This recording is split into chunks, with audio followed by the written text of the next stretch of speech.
Le Loch Ness est le deuxième plus grand plan d'eau douce d'Écosse et le bassin lacustre le plus profond des îles britanniques. Il s'étend sur 37 km de long et un peu plus d'1,5 km de large, mais sa profondeur, vérifiée par des relevés bathymétriques modernes à un maximum d'environ 230 mètres, le place dans une catégorie d'environnement d'eau profonde, froide, riche en sédiments et à faible visibilité, qui n'existe presque nulle part ailleurs au Royaume-Uni. L'eau est teintée de brun foncé par les eaux de ruissellement des tourbières des montagnes environnantes. La visibilité, même avec un équipement de plongée professionnel, dépasse rarement 1 mètre. La lumière disparaît complètement dans les premiers 9 mètres sous la surface. La température en profondeur reste proche de 5 degrés Celsius toute l'année, quelle que soit la saison. Le Loch Ness contient plus d'eau douce que tous les lacs, réservoirs et étangs d'Angleterre et du pays de Galles réunis. La quasi-totalité n'a jamais été observée visuellement. Pendant près de 15 siècles, à partir du premier récit écrit en 565 après Jésus-Christ, lorsque le moine irlandais Saint Columba aurait rencontré une grande créature aquatique dans la rivière Ness, les habitants de la région des Highlands entourant le loch ont décrit avec une remarquable constance la présence d'un grand animal non identifié vivant dans ses profondeurs. Les descriptions varient dans leurs détails.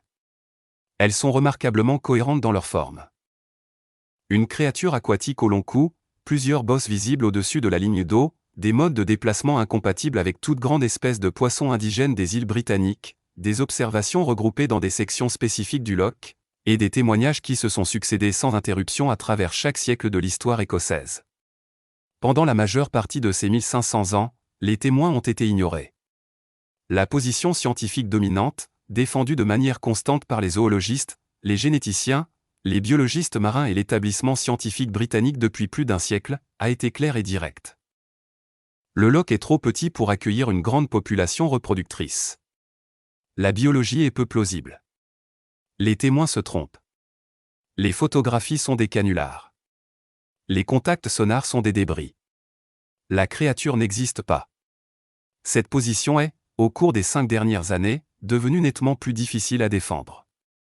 Ce que la documentation montre réellement est tout autre chose.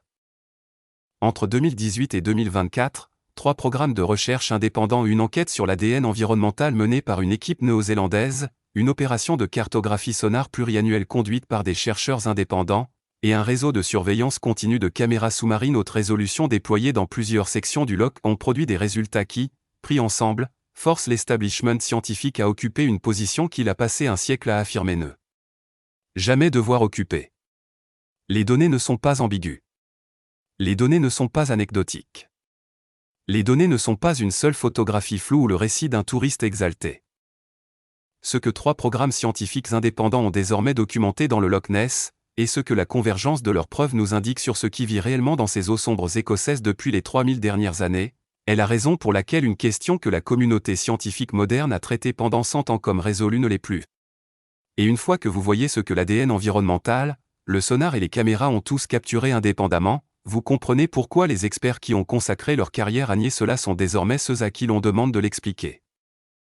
Pour comprendre ce que la recherche moderne a découvert, il faut d'abord comprendre ce qu'est réellement le Loch Ness et pourquoi ce plan d'eau particulier possède des caractéristiques qui n'existent presque nulle part ailleurs sur Terre. Le loch est situé dans la faille du Great Glen. Il s'agit de l'une des caractéristiques géologiques les plus importantes des îles britanniques, une faille décrochante qui traverse diagonalement l'Écosse de la côte atlantique à la mer du Nord. La faille est active depuis environ 400 millions d'années. Le mouvement le long de cette faille a créé le bassin profond et étroit qui abrite aujourd'hui le Loch Ness. Le loch lui-même s'est formé il y a environ 10 000 ans, à la fin de la dernière période glaciaire. Les glaciers ont creusé le bassin jusqu'à sa profondeur actuelle. Lorsque la glace s'est retirée, l'eau de fonte a rempli le vide. Le lac qui en a résulté était profond, froid et sombre, des caractéristiques qu'il a conservées pendant toute la durée de son existence. La profondeur est significative. À 230 mètres, avec certaines mesures suggérant des profondeurs dépassant 244 mètres dans la section connue sous le nom d'Edward's Deep, le Loch Ness atteint des profondeurs qui créent des conditions fondamentalement différentes de celles des lacs peu profonds. Les eaux profondes sont en permanence froides. Elles sont en permanence sombres. Elles sont isolées de la surface par une stratification thermique qui crée des zones distinctes dans la colonne d'eau. Les créatures vivant en profondeur dans le Loch Ness existent dans des conditions que le monde de la surface n'aperçoit jamais. La coloration par la tourbe est tout aussi significative. L'eau qui se déverse dans le Loch Ness provient des Highlands environnants, un terrain couvert de tourbières qui accumulent des matières organiques depuis des milliers d'années. Les composés organiques dissous de cette tourbe teintent l'eau d'un brun foncé, absorbant la lumière et limitant la visibilité à des distances mesurées en centimètres plutôt qu'en mètres. Ce n'est pas un lac alpin limpide où l'on peut voir chaque poisson depuis un bateau. C'est un plan d'eau où tout ce qui se trouve sous les premiers mètres de la surface vit dans des conditions proches de l'obscurité totale. La combinaison de profondeur, d'obscurité, de froid et d'isolement crée un environnement pouvant abriter des espèces inconnues de la science, des espèces qui pourraient vivre toute leur vie sans jamais s'approcher de la surface dans des conditions où les humains pourraient les observer. La position scientifique dominante a toujours rejeté cette possibilité. L'argument est simple. Le Loch Ness est un système fermé. Tout ce qui y vit doit être entré après le retrait des glaciers il y a 10 000 ans. L'apport alimentaire est limité. L'eau est froide. Les grands animaux ont besoin de calories importantes. Une population reproductrice de grandes créatures serait détectable. L'argument est logique. Il repose également sur des hypothèses que les recherches récentes ont remises en question. Le récit de 565 après Jésus-Christ constitue la référence écrite la plus ancienne faisant état de quelque chose d'inhabituel dans ces eaux. Adomnan Diona, écrivant vers 700 après Jésus-Christ dans sa Vie de Saint Columba, a rapporté que le moine irlandais avait rencontré une bête aquatique dans la rivière Ness, le court d'eau reliant le Loch Ness à la mer. Le récit décrit Columba ordonnant à la créature de se retirer après qu'elle eût attaqué un nageur local. Selon Adomnan, la créature obéit et s'enfuit. L'histoire a été interprétée de nombreuses façons. Les sceptiques la rejettent comme un embellissement hagiographique, le genre d'histoire miraculeuse que les écrivains médiévaux attribuaient régulièrement aux saints. Les croyants la citent comme preuve que la créature est présente dans ces eaux depuis au moins 1500 ans. La vérité se situe probablement entre les deux. Ce que le récit établit, c'est que les histoires de créatures inhabituelles dans ces eaux sont antérieures à l'industrie touristique moderne de plus d'un millénaire. La population locale signalait quelque chose dans ces eaux bien avant qu'il y ait une incitation commerciale à le faire. Le phénomène moderne débuta en 1933. L'achèvement de la route A82 le long de la rive nord du Loch Ness ouvrit la région au trafic automobile pour la première fois. Soudainement, des milliers de personnes qui n'avaient jamais eu de raison de longer le Loch passaient régulièrement devant ces eaux sombres en voiture. En avril 1933, un couple local, John et Aldi Mackay, signalèrent avoir aperçu une grande créature agitant la surface du Loch. Leur témoignage fut publié dans Elle. Inverness Courrier. En quelques mois, des observations étaient signalées régulièrement. Le monstre du Loch Ness avait fait son entrée dans la conscience collective. L'année suivante produisit l'image la plus célèbre de l'histoire du Nessie. La soi-disant « photographie du chirurgien », prétendument prise par un médecin londonien nommé Robert Kenneth Wilson, montrait ce qui semblait être une créature au long cou émergeant de l'eau. L'image fut publiée dans le monde entier. Elle devint la représentation emblématique du monstre du Loch Ness, l'image que la plupart des gens visualisent encore aujourd'hui lorsqu'ils entendent ce nom. La photographie était un canular.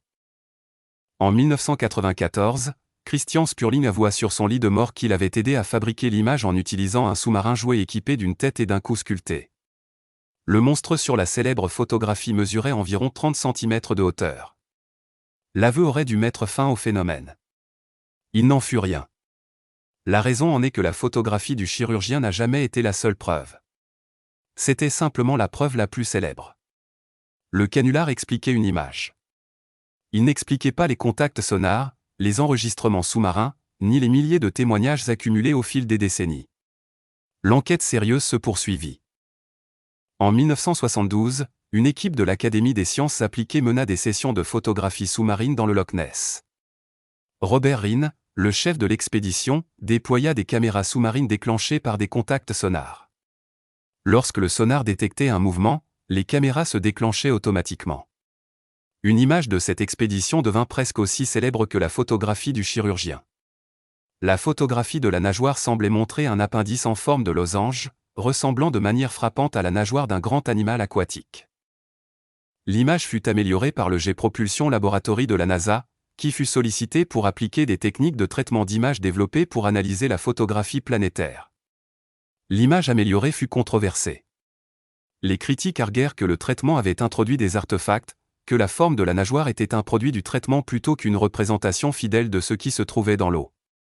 Les partisans soutinrent que l'image originale non améliorée montrait toujours quelque chose d'inhabituel, quelque chose qui méritait une enquête approfondie. Le débat ne fut jamais résolu. Mais l'expédition de l'Académie des sciences appliquées établit quelque chose d'important, des chercheurs sérieux étaient prêts à appliquer une méthodologie rigoureuse à la question de ceux qui vivaient dans le Loch Ness. Le monstre n'était plus seulement une attraction touristique. C'était une question scientifique. L'opération DeepScan, menée en octobre 1987, représentait la tentative la plus ambitieuse de répondre à cette question. Adrian Shine, directeur du projet Loch Ness, organisa une flottille de 24 bateaux équipés de systèmes sonars. Les bateaux formèrent une ligne sur toute la largeur du loch et avancèrent en formation d'un bout à l'autre, créant un rideau sonar qui balaya toute la colonne d'eau. L'opération était conçue pour être définitive. Si quelque chose de grand vivait dans le Loch Ness, l'opération DeepScan le trouverait. Les résultats ne furent ni confirmatoires ni négatifs.